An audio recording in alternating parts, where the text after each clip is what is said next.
What inspires me? I don't really know where most of my ideas come from, at least not the good ideas. Well, the ones I consider good. Those just seem to pop into my head one day and just float around for a while until I decide to do something about one of them.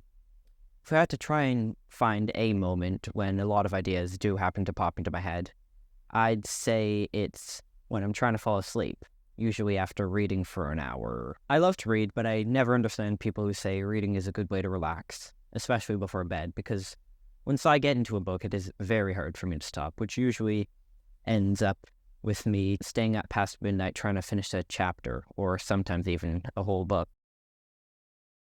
Time has always been a large part of my life. Whether I'm managing it, wasting it, trying to find more of it, time is very important to me, which is kind of ironic considering how often I lose track of it, and the fact that I don't wear a watch. When I do have time to myself, there's a few things that I like to do. For one, there's reading, but I already talked about that a fair bit, so I'm going to skip past that. Another thing I like to do is playing video games. Big surprise. I debated whether or not leaving this in, but I figure it takes up enough of my time that it's worth mentioning. I mostly enjoy indie games such as Celeste, Undertale, Deltarune, Terraria, Noida, and Minecraft.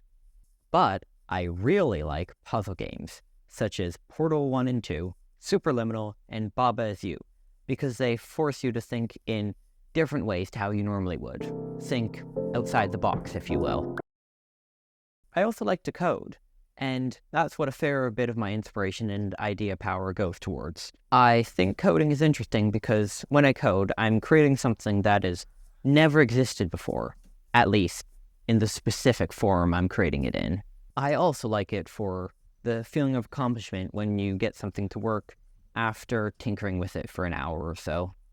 Besides everything I just mentioned, when I get the chance and when I feel like it, I also like doing nothing. Back to the question, the title of this video. What inspires me? My inspiration always seems to come out of the blue, but there usually is something more to it than that. It could be a song I heard, a bit of a book that was particularly interesting, something I saw while walking, or a small town in the Rockies. It could be something I'm looking at right now, or it could have been something I heard a month ago, or a place I haven't been to in years. But more often than not, if something is particularly interesting or particularly important to me, eventually it will spark inspiration. Then it's just up to me to act upon it.